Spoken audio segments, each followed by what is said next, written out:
Eleanor Harper had 7 days left before the bank took her house. 7 days. That was all. The same house she had lived in for nearly 40 years. The same house where hundreds of students had once sat at her kitchen table asking for help with homework. The same house where she had graded papers late into the night and prepared lessons for children who needed someone to believe in them. Now, at 72 years old, she was about to lose it. And the hardest part wasn't the fear. It was the loneliness. Because there was nobody left to call. Or so she thought. Exactly 1 week later, a black helicopter would land in her front yard, and the billionaire who stepped out would look at her with tears in his eyes and say only one word: teacher. But before that happened, everything had to fall apart first. Before we continue, tell us where you're listening from. And if you enjoy emotional stories about kindness, second chances, and unforgettable reunions, don't forget to subscribe. Now let's begin. Snow drifted quietly across the small town of Maple Creek. Christmas had passed 2 weeks earlier. Most families were settling back into their normal routines. But Eleanor Harper had not slept properly in days. She sat alone at her kitchen table, staring at a white envelope. The envelope had arrived 3 days ago. She had already read it more than 20 times, yet somehow she kept hoping the words would change. They never did. Final notice: the bank was preparing to take possession of her home. Eleanor slowly folded the letter and placed it beside her teacup. The tea had gone cold. Again. That happened often these days. She spent so much time worrying that she forgot to drink it. The house around her was silent, too silent. Years ago, silence had been a luxury. Now it felt like a burden. Her husband, George, had passed away 8 years earlier. Cancer. Fast. Unexpected. One day he was fixing the fence. 6 months later he was gone. The loss never truly left her. People often said grief became easier with time. Eleanor knew that wasn't entirely true. You simply learned how to carry it. She glanced toward an old photograph resting on the shelf. George was smiling, one arm around her shoulders. Both of them looked younger. Happier. For a moment she smiled. Then the smile faded, because George had always handled problems, and this was a problem she didn't know how to solve. A loud knock interrupted her thoughts. Eleanor looked toward the front door. Visitors were rare, very rare. She carefully stood and walked across the room. When she opened the door, her neighbor Martha stood outside, holding a covered casserole dish. As usual, Martha never visited without food. Eleanor, good morning. Martha stepped inside. The warm smell of homemade chicken pie immediately filled the room. I made too much again.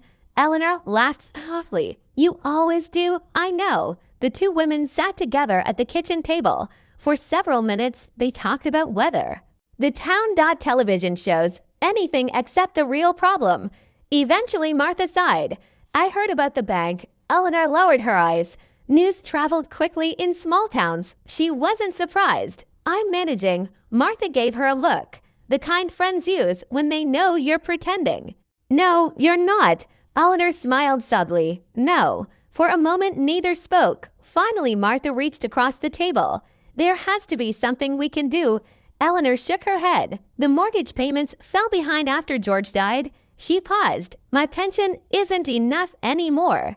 The words tasted bitter, because they were true. For 43 years she had worked as a teacher. 40-3 years. Yet somehow it still wasn't enough. Martha looked angry. Not at Eleanor. At the situation. After everything you've done for this town. Eleanor smiled faintly. Life wasn't always fair. She had learned that long ago. After Martha left, Eleanor put on her coat and walked into town. The snow crunched beneath her boots. People greeted her as she passed. Most of them knew her. Many had once been her students. A few stopped to chat. Others waved from across the street. Everywhere she looked, she saw familiar faces. Faces she had helped shape. Children she had once encouraged. Children who were now adults. Doctors. Mechanics.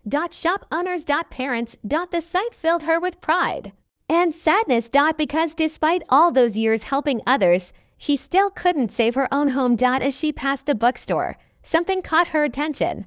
A young mother stood outside with her son. The boy couldn't have been older than 10. He was struggling with a math worksheet. Eleanor smiled automatically. Old habits never disappeared. She approached carefully. Having trouble. The boy looked up. His mother immediately recognized her. Mrs. Harper. Eleanor laughed. Hello, Emily. Emily had been one of her students 20 years earlier. The young woman smiled warmly. I can't believe you still remember me. Of course I do. Eleanor looked at the worksheet. Within seconds she identified the mistake. Then she patiently explained the problem. The boy's eyes lit up. I get it now.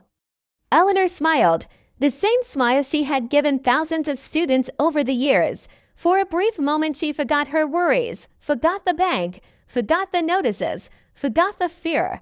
She was simply a teacher again. When she finally arrived home that evening, another envelope waited in her mailbox. Her stomach immediately tightened. She already knew what it was. Another reminder.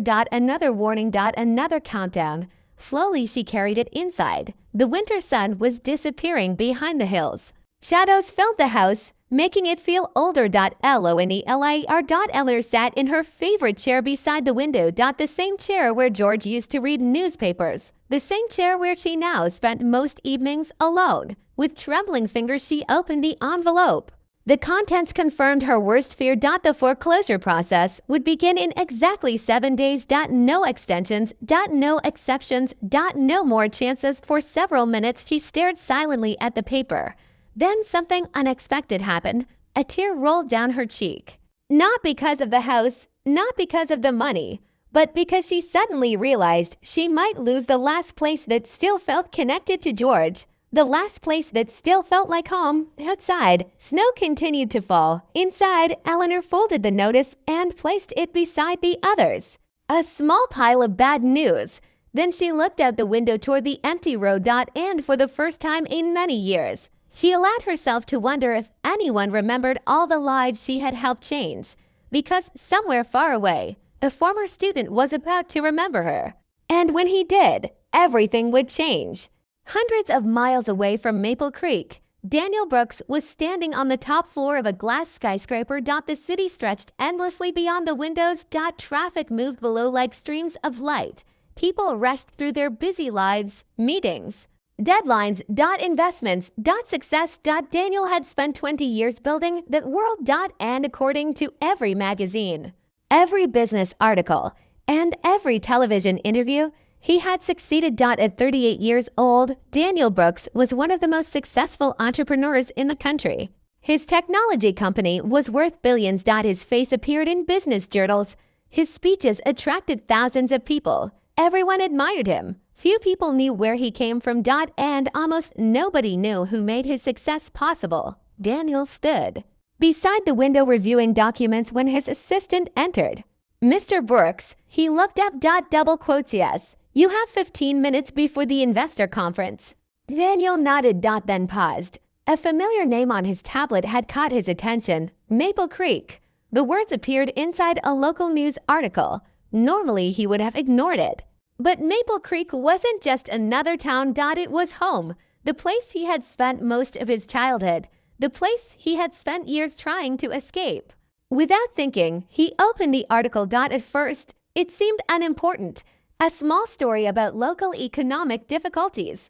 Then his eyes stopped on a photograph, a woman standing outside a small house, white hair, gentle smile, tired eyes. Daniel froze. The room around him disappeared. His assistant noticed immediately. Is everything all right? Daniel didn't answer. He was staring at the photograph.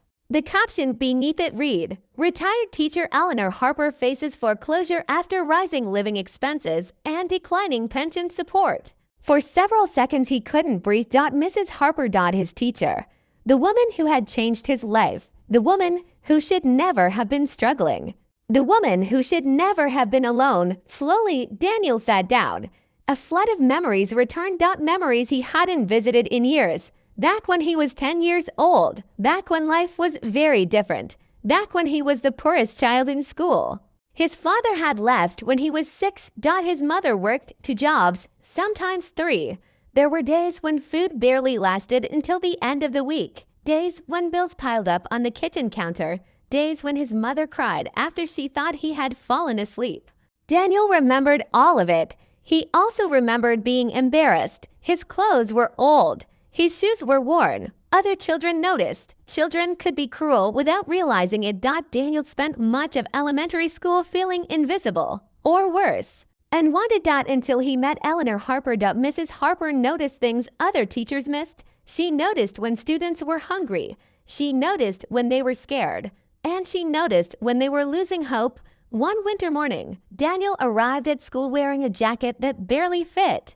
The zipper was broken, cold air slipped through every opening. He spent most of the day shivering. When classes ended, Mrs. Harper stopped him before he left. "Daniel," he turned nervously. "Yes, ma'am."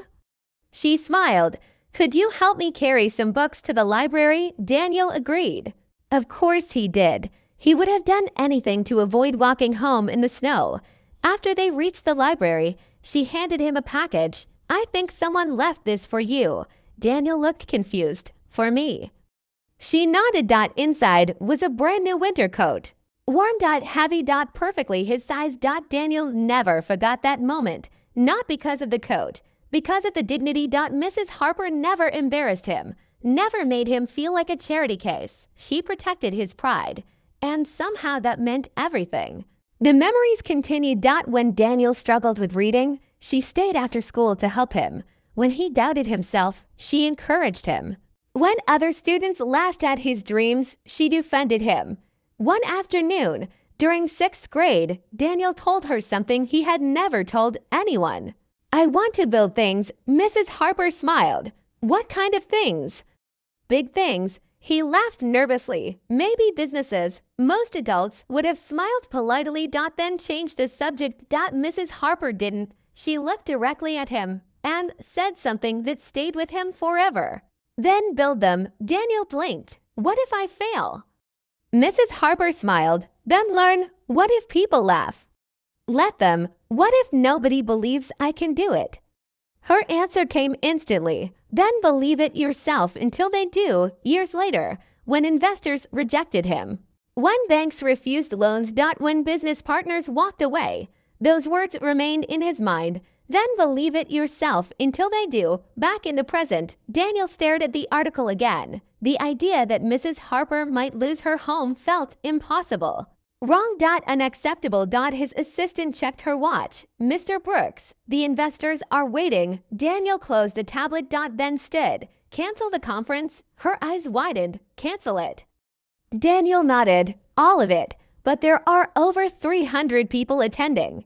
Daniel picked up his coat. "They can wait." The assistant had worked for him for 6 years. She had never seen him cancel something this important. What happened? Daniel looked toward the photograph one last time, then smiled softly. "I'm going home." That evening, he sat alone inside his private office. The city lights glowed outside, yet his thoughts remained fixed on Maple Creek, on a small classroom, on an old teacher, on a woman who once saw potential in a scared little boy when nobody else did. Finally, he reached for his phone. He called his chief investigator. The man answered immediately. "Daniel, I need information." "What kind?" Daniel looked at the article again. Then quietly replied, "Everything." The investigator laughed. "That's usually expensive." Daniel smiled. "I can afford it." "What exactly are we looking into?" Daniel's expression became serious. A determination settled across his face. The same determination that had built a billion-dollar company from nothing. Eleanor Harper. A pause followed. "Then who is she?" Daniel looked out toward the dark city skyline and answered with complete certainty. "The reason I became who I am." Then he ended the call. Because, for the first time in many years, Daniel Brooks had something more important than business. He had a debt of gratitude to repay. And before the week was over, he would be on his way back to Maple Creek. 3 days after reading the article, Daniel Brooks sat inside his private office waiting for a report. His investigator had been working around the clock. Normally, Daniel would have been reviewing contracts or preparing for meetings. Instead, he found himself staring out the window. Thinking about Mrs. Harper.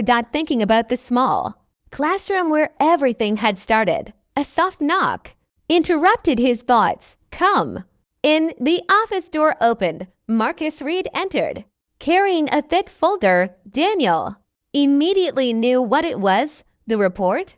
Marcus nodded. It's all here. Daniel gestured toward the chair. Sit. Marcus placed the folder on the desk. His expression looked unusually serious. That worried Daniel, because Marcus rarely looked concerned. For 20 years, he had investigated corporate fraud, business disputes, and financial crimes. Very little surprised him anymore, yet something about this case clearly bothered him. Daniel opened the folder. The first pages contained financial records, property documents, bank statements, everything connected to Eleanor Harper's home. After several minutes, Daniel looked up. She only owes this much. Marcus nodded. The amount was surprisingly small, far smaller than Daniel expected. A woman was about to lose the home she had lived in for nearly 40 years. Over a debt smaller than many people spent on vacations. Daniel felt sick. How did this happen? Marcus leaned back. Medical bills after her husband's illness. Daniel lowered his eyes. George Harper. He remembered him vaguely. A quiet man. Kind. Hardworking. The report continued. After George's death, Eleanor survived on a teacher's pension. Rising costs slowly consumed her savings. Year after year, until there was almost nothing left. Daniel turned another page, then another. Each page made him more determined. Finally, he reached the section titled Community Interviews. Marcus noticed immediately. That's the part you should read. Daniel began reading. The first interview came from the local pharmacist. Mrs. Harper often bought medicine for families who couldn't afford it. The second interview came from a mechanic. Apparently, Eleanor once paid for repairs on a student's family vehicle so the father could continue working. The third interview came from a nurse. Years earlier, Eleanor had organized a fundraiser for a child needing surgery. The stories continued. Page after page. Act after act of kindness. Most had never been publicized. Most people never knew because Eleanor never wanted recognition. She simply helped whenever she could. Daniel closed the folder for a moment. His throat felt tight. Some people spent their entire lives taking from OTHERS. Mrs. Harper spent hers giving. Marcus broke the silence. There's something else. Daniel looked up. What? Marcus handed him a photograph. An old school photo. The edges were worn. The colors faded. Daniel smiled immediately. It was his 6th grade class. And there, standing in the center, was Mrs. Harper. The same warm smile. The same kind eyes. For a few seconds, he simply stared at the picture. Then Marcus spoke again. You know what surprised me? Daniel looked up. What? Every person I interviewed said the same thing. What did they say? Marcus smiled slightly. They all believed she changed their life. Daniel looked back at the photograph. That sounded exactly like Mrs. Harper. The next morning, Daniel arrived at the company headquarters before sunrise. For the first time all week, his mind was clear. A decision had already been made. Now he needed a plan. Several hours later, his executive team gathered inside a conference room. Most assumed they were discussing business. They were wrong. Daniel stood at the front of the room. I need a favor. The executives exchanged curious glances. Daniel rarely asked for favors. He usually gave instructions. One executive smiled. What kind of favor? Daniel looked around the room. Then answered. We're saving a house. Silence. A few people laughed softly, thinking he was joking. He wasn't. Within minutes, tasks were assigned. Lawyers. Financial advisors. Real estate specialists. Everyone had a role. By lunchtime, an entire team was quietly working on a solution, and nobody outside the room knew, especially not Eleanor. Back in Maple Creek, Eleanor remained completely unaware. She spent her days much the same as before. Reading. Walking into town, drinking tea, trying not to think about the approaching deadline. Yet, something felt different. Strange. As if the world were quietly shifting around her. One afternoon, She stopped at the local bakery. The owner greeted her warmly. Mrs. Harper, hello, Sam, to her surprise. A box of pastries already sat waiting on the counter. She frowned. I didn't order those. Sam smiled. They've already been paid for. Eleanor looked confused. By who? Sam shrugged. Anonymous. The same thing happened the next day. And the day after. That someone paid for groceries. Someone covered her pharmacy bill. Someone even arranged for repairs to her leaking roof. Each time. The answer remained the same. Anonymous. Eleanor couldn't understand it, nor could her neighbor Martha. It's probably one of your former students. Eleanor smiled. Maybe, but deep down, she wasn't sure, because whoever was helping seemed to know everything. The roof. The bills, the repairs, things most people didn't know about. Meanwhile, Daniel was preparing for something much bigger. The legal paperwork was complete. The financial arrangements were finalized. Only one step remained: returning home 3 days before the foreclosure deadline. Daniel stood inside a private hangar. A sleek black helicopter waited nearby. Its engines were already warming up. Marcus approached, carrying a final folder. Everything's ready. Daniel nodded. Good. Marcus smiled. You know. Double quotes what? You could have wired the money. Daniel laughed. That's not the point. No. Daniel looked toward the helicopter. Then toward the distant horizon. No. His voice softened. Some debts deserve to be repaid in person. For a moment, neither spoke. Then Marcus extended his hand. Good luck. Daniel shook it. A few minutes later, the helicopter lifted into the air. The city disappeared beneath the clouds. The landscape slowly changed. Skyscrapers became forests. Highways became country roads. And somewhere ahead. A small town waited. The same town where a frightened little boy once learned to believe in himself. Hours later, the pilot pointed ahead. We're approaching Maple Creek. Daniel looked through the window. His heart immediately began racing. The town looked smaller than he remembered, but somehow more beautiful. Snow covered the rooftops. Smoke drifted from chimneys. Everything looked exactly the way it had when he was a child. Then he saw it. A small white house near the edge of town. Eleanor's house. The pilot began descending. The helicopter's blades thundered across the winter sky. Below, people stepped outside. Cars stopped. Neighbors stared upward. No one in Maple Creek had ever seen anything like this. And inside her little house. Eleanor Harper was about to discover that one of her former students had finally come home.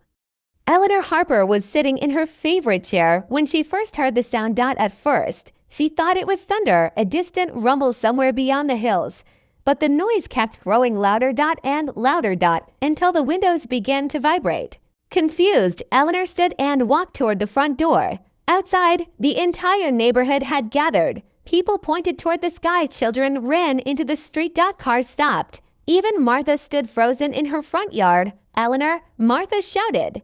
You need to see this. Eleanor stepped outside. A black helicopter was descending toward the open field beside her house. Snow swirled in every direction. The powerful blades sent loose snow spinning through the air. Nobody in Maple Creek had ever seen anything like it. The helicopter slowly touched down. Silence spread across the crowd. Everyone stared. Waiting. Wondering. The side door opened. A tall man stepped out. Dark coat. Confident posture. Successful. Important. Yet his eyes weren't focused on the crowd. They were focused on one person. Eleanor. For a moment, neither moved. The years seemed to disappear. Then the man began walking toward her. One step. Then another. Until finally he stopped directly in front of her. His eyes glistened. And his voice trembled slightly as he spoke. Teacher. The word hit Eleanor like a wave. She stared at him, trying to place the face, trying to connect the man standing before her with the memories buried deep inside her mind. Then suddenly, she saw it. Not the billionaire. Not the successful businessman. The little boy, the shy student who sat in the third row near the window. The boy who always doubted himself. The boy who dreamed bigger than anyone else. Her eyes widened. Daniel. A smile appeared on his face. The same smile she remembered from years ago. "Hello, Mrs. Harper." Before she realized what was happening, tears filled her eyes. Daniel stepped forward. And for the first time in more than 20 years, teacher and student embraced. The crowd watched quietly. Many didn't understand what they were seeing, but they knew it mattered. Some moments didn't require explanation. After a few seconds, Eleanor pulled back, still staring at him. "I can't believe it's really you." Daniel laughed softly. "I've been told I look older." "You do. So do you." They both laughed. And somehow, the years between them disappeared. Martha wiped tears from her eyes. Several neighbors did the same. Daniel looked around, then back at Eleanor. "I heard about the house." The smile faded slightly. Eleanor lowered her eyes. "I was going to figure something out." Daniel nodded. "I know," because that was exactly what she would say. She had always been strong, even when life was and single quotes T. Daniel reached into his coat pocket, then pulled out a folder. Eleanor looked confused. "What is that?" Daniel handed it to her. "Open it." Slowly, she did. The first page contained legal documents. The second page contained property records. The third page made her stop breathing. She looked up at him. Then back at the paper. Then at him again. Her hands began trembling. "Daniel?" His smile widened. "The house is yours." The entire crowd fell silent. Eleanor stared at him, unable to speak, unable to process what she had just read. Daniel continued. "The mortgage is gone." She blinked. "The debt?" "Paid. The foreclosure canceled." Tears rolled freely down her face now. Daniel's own eyes were beginning to water. For years he had imagined this moment, yet somehow it felt even more emotional than he expected. "You can't do this." His smile softened. "Actually," he pointed toward the papers. "I already did." A few people laughed. Eleanor shook her head in disbelief. "But why?" Daniel looked at her. And for a moment, the billionaire disappeared. The businessman disappeared. The success disappeared. Only the grateful student remained. Because when everyone else saw a poor kid, his voice caught slightly. "You saw something more." The crowd grew quiet. Daniel continued. "You gave me confidence when I had none. You believed in me before anyone else did. You taught me to believe in myself." Eleanor covered her mouth. Tears streamed down her cheeks. The years. The sacrifices. The endless hours spent helping students. Most teachers never knew the impact they had. Most never saw the results. But today. She was seeing one. Standing directly in front of her. Daniel smiled. "Everything I became started in your classroom." The silence that followed felt powerful. Beautiful. Real. Finally, Eleanor stepped forward and hugged him again. This time the crowd applauded. Some laughed. Others cried. Even Daniel struggled to hold back tears because success wasn't measured by money or companies. Or headlines. It was measured by moments like this. Later that afternoon, news spread throughout Maple Creek. The story traveled faster than anyone expected. People talked about it in restaurants. In shops. In churches. Everywhere. The billionaire who came back for his teacher. The teacher who changed a life. The life that returned to say thank you. For the first time in years, Eleanor's home felt different. Not because the debt was gone. Not because the foreclosure had disappeared. Because hope had returned. That evening, Daniel sat with Eleanor in her kitchen. The same kitchen where she had once helped students after school. The same kitchen where she had encouraged him to dream bigger. A framed photograph of George sat nearby. Daniel smiled. He'd be happy today. Eleanor looked toward the photograph, then nodded. Double quotes yes. A gentle smile appeared on her face. He would. Outside, snow continued to fall softly across Maple Creek. Inside, warmth filled the house. For the first time in a very long time, Eleanor wasn't worried about tomorrow. And for the first time in years, Daniel felt something success had never given him. Peace. As the evening came to an end, Eleanor walked Daniel to the door. Before leaving, he turned back toward her. "Thank you." Eleanor smiled. "For what?" Daniel looked around the house. Then at the woman who had changed his life. "For believing in me." Eleanor laughed softly. "I always did." And as Daniel stepped into the snowy evening, he realized something important. The greatest investment he had ever made wasn't a company or a building or a business that it was repaying a kindness that had shaped his entire future. Because sometimes one teacher can change a life, and sometimes that life comes back to change theirs. The end.